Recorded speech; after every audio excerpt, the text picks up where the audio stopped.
요즘 거리에서 이런 일회용 커피컵 가지고 다니시는 분들 많으시죠? 그런데 걷다가 커피를 다 마시면 빈 컵 어떻게 하십니까? 계속 가지고 다니자니 짐스럽고 버리자니 쓰레기통이 없고 주위를 둘러보니 왜 거리에 쓰레기통이 없을까 하는 생각 해보셨나요? 쓰레기통을 만들어두면 쓰레기가 넘쳐나고 쓰레기통을 없애면 거리, 골목 여기저기에 쓰레기가 쌓이는 현상들. 쌍심지가 거리에 버려지는 것들을 카메라에 담았습니다.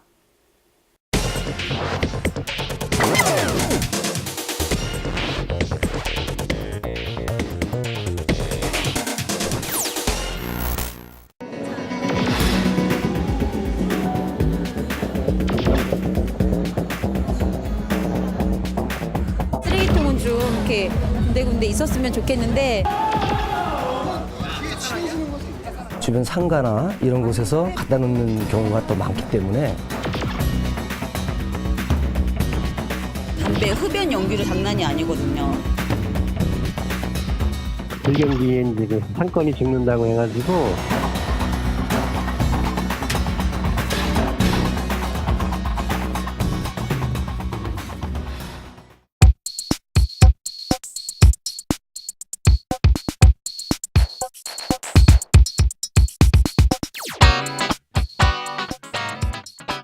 토요일 오후 사람들의 활기로 가득한 이곳은 의정부시의 대표 명소인 행복로. 지난 2009년 조성된 행복로는 의정부역에서 중앙광장으로 이어지는 길이 600m, 폭 20m 규모의 도심 공원으로 주말에만 1만여 명의 시민들이 찾을 정도로 사랑받고 있는 곳이다. 날씨 좋거나 그러면은 이쪽에 나와가지고 이제 자주 얘기하면서 그러고 있어요. 천안에 사는데 넓으면서 볼거리가 많네요. 행복로는 각종 상가와 편의시설뿐만 아니라 친환경 휴식 공간도 잘 꾸며져 있어 가족 단위 나들이 객에게 특히 인기가 높다. 일단 결정적으로 이게 녹지가 좀 형성돼서 거기에 이제 애들하고 오기에는 좀 적당한 것 같아요. 주말에 아이들하고 이렇게 같이 나오니까 좋네요. 날씨도 좋고 이래서. 다양한 사람들이 모여드는 행복로는 밤이 되면 더욱 매력적인 모습으로 변신한다.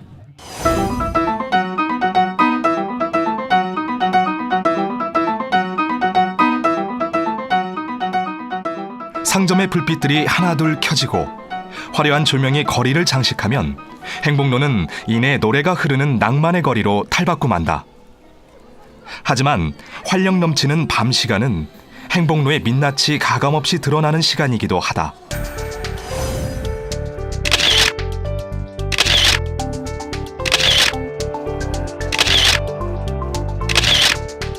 그 주범은 바로 쓰레기.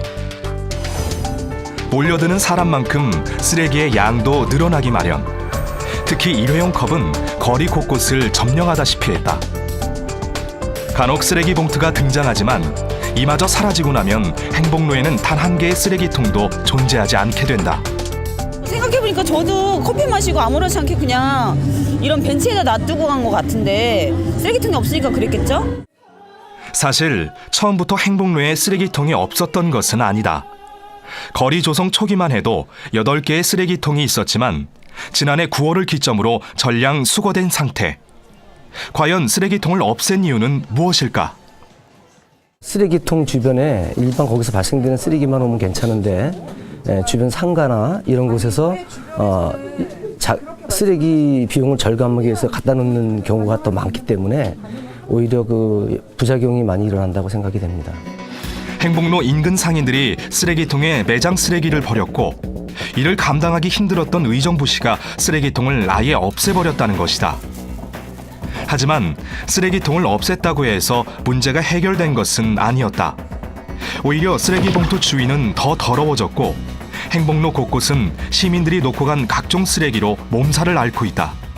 이렇게 사람들이 많으니까 쓰레기통은 좀 이렇게 군데군데 있었으면 좋겠는데 없어서 저희 같은 경우에는 가방에 넣어서 가져가기도 하지만 사람들이 여기 막 버리잖아요. 한 사람이 버리면 뭐 이렇게 쌓이기도 하고 그런 거는 보기 안 좋은 것 같아요. 결국 쓰레기통의 부재로 인한 불편은 고스란히 시민들이 감수하고 있는 상황. 이를 두고 쓰레기통 철거가 행정 편의주의 아니냐는 볼멘 소리도 나온다. 그냥 버리는 거죠. 방문자들은. 그래서 당연히 있어야 되고 그거를 관리를 잘 해야죠. 시에서. 시민들의 휴식 공간 행복로. 지금 이곳은 곳곳에 버려진 시민들의 양심과 각종 쓰레기가 뒤섞여 고약한 악취를 풍기고 있다.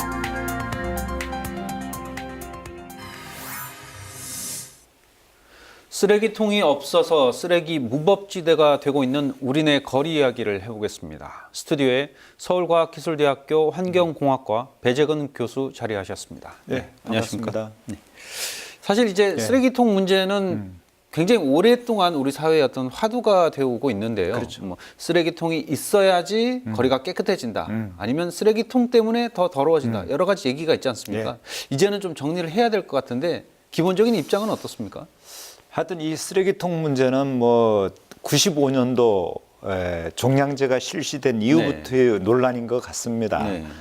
그때 당시 그 종량제가 실시되기 전에는 거리에 쓰레기통이 많았고 그 쓰레기통에다 쓰레기를 버리는 시스템이었습니다.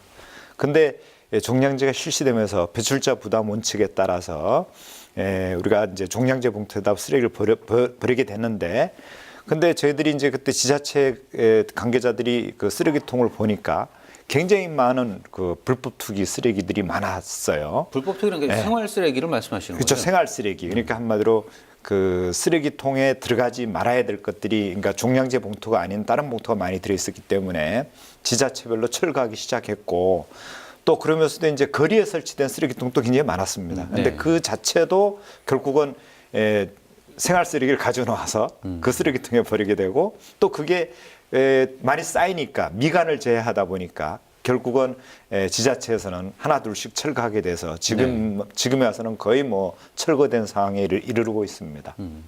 종이경제 시행 한 20여 년이 지나가고 있는데 거리를 둘러보면 어떤 지자체는 쓰레기통이 있고 어떤 지자체는 없고 이렇게 지자체마다 이렇게 입장이 다른 것은 어떤 이유 때문일까요?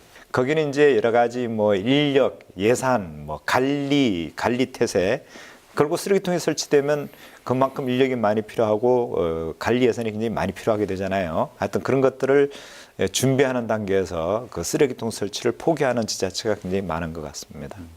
보통 이렇게 무단 투기가 걱정이 된다라고 얘기했을 때 일반 시민들이 가장 먼저 얘기하는 것은 그러면 과태료를 강하게 물리면 버리지 않을 것이 아니냐라고 얘기를 하거든요. 이 과태료 문제가 쉽지는 않은 것 같습니다. 그래서 지금까지 우리가 그 쓰레기를 무단 배출하게 되면 100만 원 이하의 이제 벌금 이렇게 돼 있습니다. 무단 투기가. 근데 실제로 이 길거리 쓰레기통 같은 경우는 또 이게 뭐 컵 하나, 뭐 예를 들면 뭐 담배꽁초 하나 이런 상황이잖아요. 그러다 보니까 그 법에 따라서 어떤 행정처분하기가 굉장히 어려운 상황인 것 같습니다. 규정은 있지만 사실 제대로 시행하기가 굉장히 어려운 그런 상황인데요. 거리에 버려지고 있는 또 다른 문제점도 있습니다. 바로 흡연과 담배 꽁초인데요.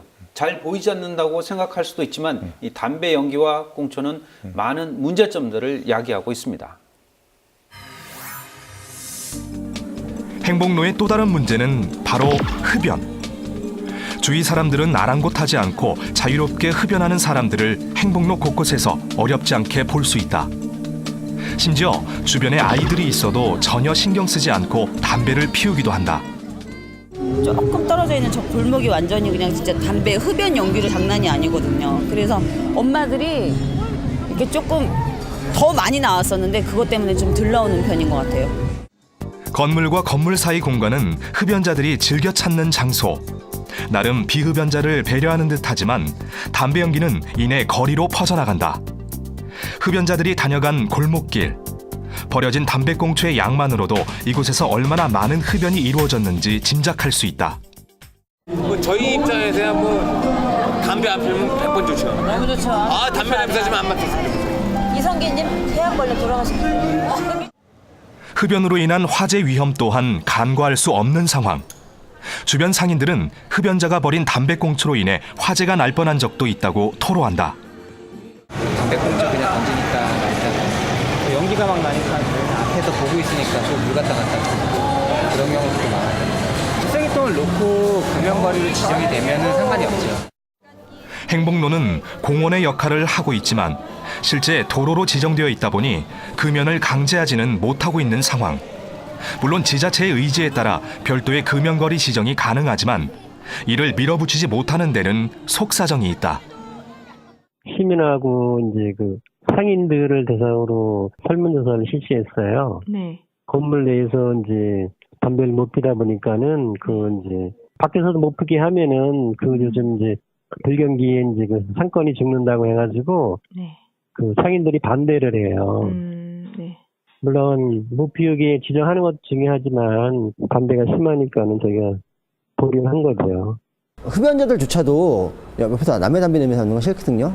그래서 그 전체적으로 금연 거리를 만들고 또 이용객들이 또 불편하다 싶으면 금연 부스 정도, 그래서 내부 정화 가능한 금연 부스 정도 하나 정도 설치하는 거, 그렇게 많은 예산 들 것 같지 않은데 그런 거 정도 해줬으면 좋지 않을까라는 생각이 듭니다. 흡연과 더불어 행복로의 음주 행위 역시 도를 넘고 있다. 음주 금지 안내 표지판이 붙어 있지만 이를 무시하고 술판이 벌어지기도 한다. 음주 행위는 결국 흡연으로 이어지고 술자리가 파고 난 자리는 어김없이 술병들이 나뒹굴고 있다. 보다 못한 시민들이 매주 토요일 행복로 청소 봉사를 통해 거리 정화에 힘을 보태고 있다. 하지만 좀처럼 나아지지 않는 시민의식 개선이 아쉽기만 하다. 여기는 어린이들도 많이 나오는 공간이거든요, 여기가. 그래서 될 수 있으면 흡연은 좀 안 했으면 좋겠어요, 흡연은. 그래서 금연지역으로 지정을 하든지 이렇게 해서 흡연을 될 수 있으면 많이 했어요. 않게끔 이렇게 해주면, 이 공원이 참 맑고 깨끗하고 좋은데 아주 흡연이 안 좋은 것 같습니다. 인근 상인들의 이기심과 일부 시민들의 비양심으로 인해 행복로가 지역 명소로서의 위치를 위협받고 있는 건 아닐까.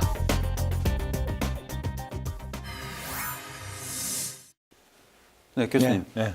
술과 담배가 거리에서 이렇게 자연스럽게 할 수 있다. 사실 최근에 이제 금연 지역들이 많이 늘어나고는 있지만 네. 이렇게 대로변, 큰 도로 이런 곳을 금연 구역으로 지정하기 굉장히 어려움이 있는 것 같아요. 그렇죠. 결국은 뭐 기본적인 게 쓰레기통하고 똑같은 개념인 것 같습니다. 쓰레기통을 설치해야 되느냐 안 해야 되느냐, 우리가 금연 도로로 지정해야 되느냐 안 해야 되느냐. 근데 그런 관점에서 봤을 때는 결국은 그 불특정인 다수, 한마디로 유동 인구죠, 그죠? 유동 인구가 얼만큼 있고 그 사람들이 흡연 행위라든가 어떤 행위를 하면서 환경 오염을 일으킬 빈도가 얼만큼 있느냐에 따라서 이제 결정이 돼야 되는데. 어떤 원칙은 필요한 것 같습니다. 원칙은 필요한 것 같고 모든 대로에 쓰레기통을 설치하고 모든 대로에 그 흡연 금연을 시키자 그런 건 아닌 것 같아요. 그래서 어떤 원칙을 통해서 뭔가 그 기준과 뭔가 통제할 수, 관리할 수 있는 방안이 마련돼야 될 것 같습니다. 또 다른 방향이겠지만요. 네. 이게 담배를 피시는 분들은 담배꽁초가 작고 눈에 잘 띄지 않는다라고 얘기를 하지만은 네. 거리에 버려진 담배꽁초들을 보면 그렇죠. 큰 쓰레기 비해서 오히려 더 손이 많이 가는 그렇죠. 그런 사실 이제 거리를 청소하기 더 어려운 부분을 만드는 게 아닌가 싶거든요. 그래서 이 담배꽁초가 결국은 이게 쓰레기 관점에서 봤을 때는 그 많은 사람들이 버리게 되고 그게 우리가 점오염이란 게 있고 이렇게 면오염이란 게 있는데 네. 그러니까 이게 넓은 범위에 많이 벌어진다는 거죠. 그러면 청소하기가 굉장히 곤란하고 네. 미관적으로 봤을 때는 그게 더 그죠 미관을 제외시키는 역할도 하게 되는 것 같아요. 그래서 어떻게 보면 담배꽁초를 그러니까 흡연구역을 지정하더라도 그 담배꽁초라든가 어떤 유해가스에 대한 어떤 대책이 마련된 상태에서 뭔가 흡연을 하게끔 하는 게 필요하다. 그렇지 않다면 금연을 시켜야 되겠죠. 지역 내에서. 유동인구가 많은 지역에 대해서 예. 이제 흡연 부스를 설치하고 예. 아까 이제 지적도 나왔지만 내부적으로 이렇게 정화돼서 공기가 나올 수 있도록 예. 하면은 예.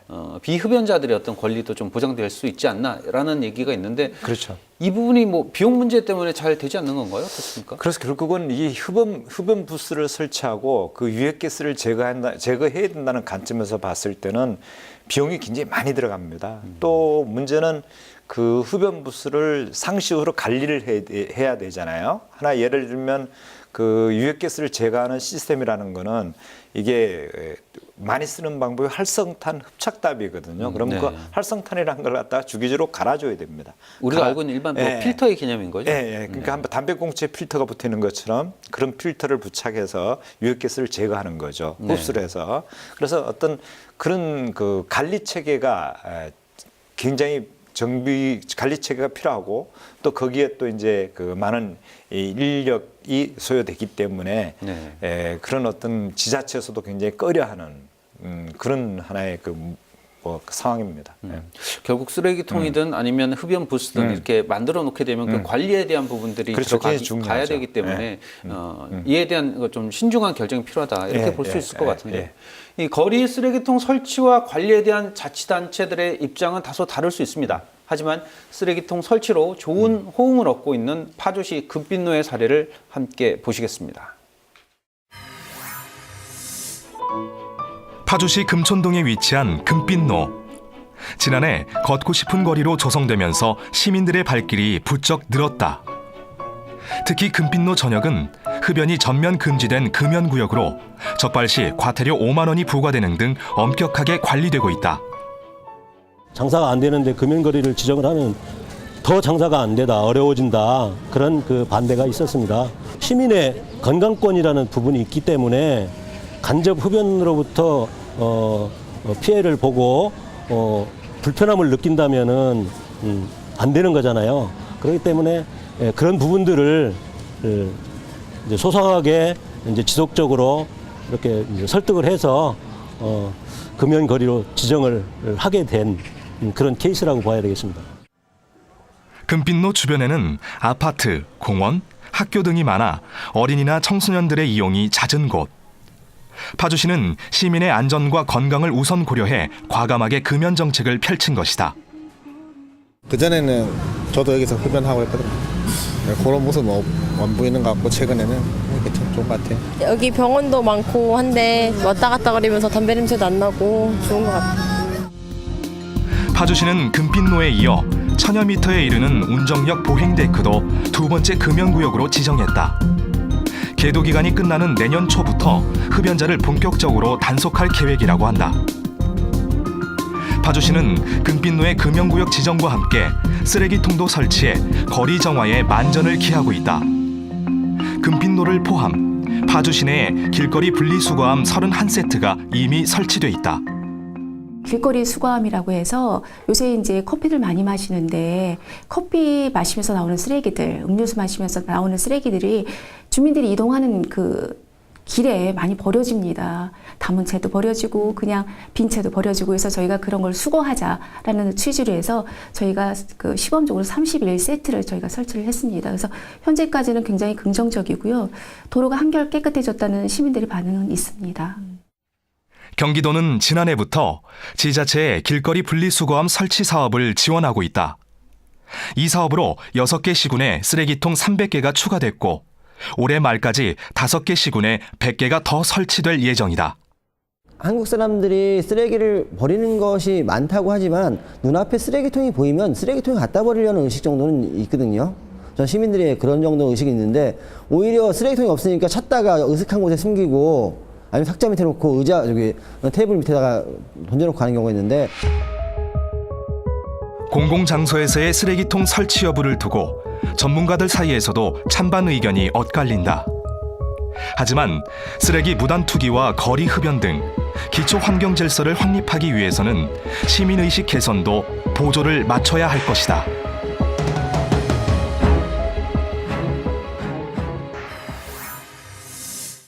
네. 이 쓰레기통 문제에 있어서는 결국은 관리 문제가 뒤따르게 되는데요. 관리 문제라는 건 결국 비용이 발생한다는 건데 일반적으로 얘기하는 이제 원인자 부담 원칙, 발생자 부담 원칙에 따라서 시민들 또는 그러한 일회용품을 많이 쓰게 되는 점포들이 이런 부분들을 부담할 수는 없을까요? 그래서 원래는 이 쓰레기통 설치 문제는 관리 체계랑 굉장히 밀접하게 관계가 있습니다. 예를 들면 공원 예를 들면 지하철 그러면 거기는 관리 주체가 다 있거든요. 그러니까 쓰레기통을 설치해도 별 무리가 없이 관리가 됩니다. 잘 불법 투기도 못하게 할 수가 있고. 근데 이제 예를 들면 길거리 길거리 같은 경우는 일단 지자체가 일단 책임을 져야 되는 거고요. 네. 근데 문제는 이제 그 발생되는 쓰레기를 보게 되면 대부분 일회용품입니다. 일회용품이고 그 주변에 상가에서 구입한 것들. 그러면 예를 들면 커피숍이면 커피숍에서 일회용 컵이 나오게 되잖아요. 그러면 일단은 그 기본적인 책임은 일단은 그 커피숍에 있다고 생각을 합니다. 그럼 커피숍이 먼저 자기 쓰레기에 대한 책임을 지고 거기에 걸맞는 쓰레기통을 정비해 놓는 게 일단 필요하고요. 네. 일단 그게 안 될 경우에는 결국은 거리로 들고 나오게 되고 어딘가에 이제 놓고 가게 되니까 그걸 갖다가 넣을 수 있는 어떤 그 쓰레기 분리수거함이라고 해야 되나요? 그걸 쓰레기통이란 표현보다는 쓰레기 분리수거함이 나을 것 같습니다. 그런 통을 설치해서 하여튼 주민들이 그 유동인구 불특정 다수가 하여튼 그 쓰레기통에 그 분리해서 넣을 수 있게끔 하는 게 필요하다고 생각합니다. 해외랑 비교했을 네. 때 국내의 쓰레기통 실태를 보면 해외보다 더 엄격하지 않나. 해외는 오히려 생각보다 더 많이 쓰레기통이 보이는 것 같다라는 생각이 들거든요. 어떻습니까? 그래서 저도 우리가 환경 선진국 그러면 독일하고 일본입니다. 특히 독일이 우리 쓰레기 관리를 잘하고 있다고 얘기를 하고 있죠. 그래서 저도 독일을 몇 번 갔다 왔고요. 그 실태도 조사한 적이 있고요. 근데 이제 알으셔야 될 거는 거리에 설치되어 있는 쓰레기통이 재활용품의 분리수거함입니다. 거기에 그냥 일반 쓰레기 그냥 우리가 매립되거나 소각되는 그런 쓰레기를 버리는 쓰레기통은 없습니다. 예를 들면 뭐 캔, 음료병 등을 이렇게 수거할 수 있는 쓰레기통이 대부분이고요. 네. 그 사례랑 또 비슷한 게 일본 사례인데요. 일본 같은 경우는 관리 주체가 없으면 쓰레기통 설치를 안 합니다. 관리 주체가 분명히 있고 그 쓰레기통을 관리하는 어떤 인원이 상시 관리를 해주면서 청결을 유지하면서 뭔가 이렇게 필요하다면 그 관리 감독도 할 수 있는 그런 체계 내에서 쓰레기통이 설치되고 있거든요. 그래서 저희들은 그 두 가지를 어떤 교훈 삼아서 뭔가 쓰레기통 설치에 대해서 생각을 하면 어떨까 하고 생각을 합니다. 최근에 이제 앞서 말씀하신 강남대로를 중심으로 해서 서초구가 이제 이 커피컵 모양의 이 분리수거함을 설치를 했었는데 이 같은 시도는 그럼 굉장히 긍정적으로 보시겠습니다. 그래서 저는 분명히 관리 체계가 정비된 쓰레기통 설치는 찬성을 하고요. 근데 그 쓰레기통에 대해서도 여러 가지 아이디어가 필요하다고 생각을 합니다. 결국은 지금 1인 세대가 굉장히 많이 증가를 해서 그 2인 세대가 집에서 발생되는 일반 쓰레기를 조그만 봉투에다 넣어서 들고 나와서 무단 투기한다는 그런 사례가 굉장히 많이 나오고 있거든요. 지자체에서도 그런 점을 많이 걱정을 하고 있고요. 그러면 그 쓰레기통의 어떤 디자인을 통해서 일회용품만 들어갈 수 있고 담배꽁초만 들어갈 수 있는 어떤 그런 쓰레기통을 좀 개발하고 또 그런 쓰레기통을 보급을 하게 된다면 우리가 우려하는 그런 문제점을 좀 불식시킬 수 있지 않을까 하고 생각을 합니다. 사실 이제 쓰레기 정책에 있어서 가장 핵심적인 것은 쓰레기 발생 자체를 줄이는 거 아닙니까? 자치단체별로 쓰레기를 줄이자라는 캠페인들을 많이 하고 있고 그런 연구들도 많이 진행이 되고 있는 것으로 아는데 어느 정도 진척이 좀 있습니까? 뭐 수도권 같은 경우는 지금 매립지 문제가 굉장히 큰 하나의 이슈입니다. 수도권 매립지가 이제 사용 기간이 도래가 됐고 또 이제 앞으로 그 포화가 될 경우에 쓰레기가 갈 곳이 없습니다. 그래서 최근에는 그 쓰레기 제로화가 하나의 큰 이슈입니다. 이슈고. 근데 그 제로화라는 이슈 속에는 결국은 뭐 우리가 자원 에너지 문제도 같이 겉들여져 있습니다. 그래서 우리가 쓰레기를 줄이고 근본적으로 쓰레기를 줄이고 발생되지 않게 하는 그런 연구를 지금 많이 하고 있고요. 저희들도 지금 거기에 관한 제도 정책을 개발 중에 있습니다. 이게 단순히 지자체에 국한된 문제가 아니라 정부 차원에서 분명히 개입이 돼야 되고 해결책을 찾아야 될 문제일 것 같은데요. 혹시 뭐 큰 차원 틀에서 이런 쓰레기 문제를 해결할 수 있는 방안들도 논의가 되고 있습니까? 지자체단에서 지금 현재 많이 토론이 되고 있는 입장이고 이게 어떤 학계라든가 아니면 정부 차원에서 쓰레기통 문제를 갖다가 이렇게 거론한 건 없는 것 같습니다. 근데 원칙은 있는 것 같습니다. 원칙은 뭐냐면 종량제라는 게 큰 이슈입니다.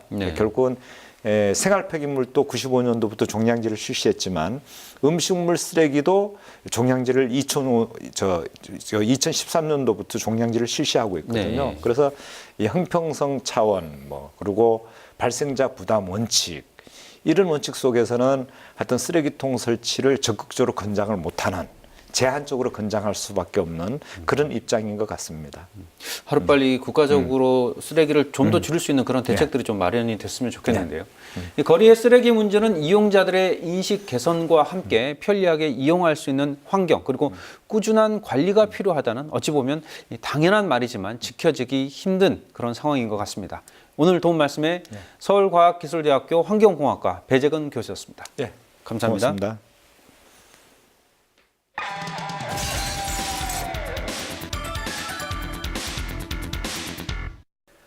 가장 좋은 쓰레기 정책은 쓰레기 발생을 줄이는 겁니다. 수도권 매립지가 포화 상태로 겨우겨우 수명을 연장해가며 버티고 있습니다. 쓰레기는 또 하나의 자원이라고 말을 하지만 실제 재활용되는 비율은 그리 높지 않습니다. 그런데 거리의 쓰레기 중에는 재활용 가능한 것들이 많습니다. 거리의 쓰레기통, 아니 분리수거함은 버려지고 땅에 묻힐 수 있는 또 하나의 자원을 재활용할 수 있는 기본적인 장치가 될 수 있지 않을까요? 오늘 순서 여기까지입니다.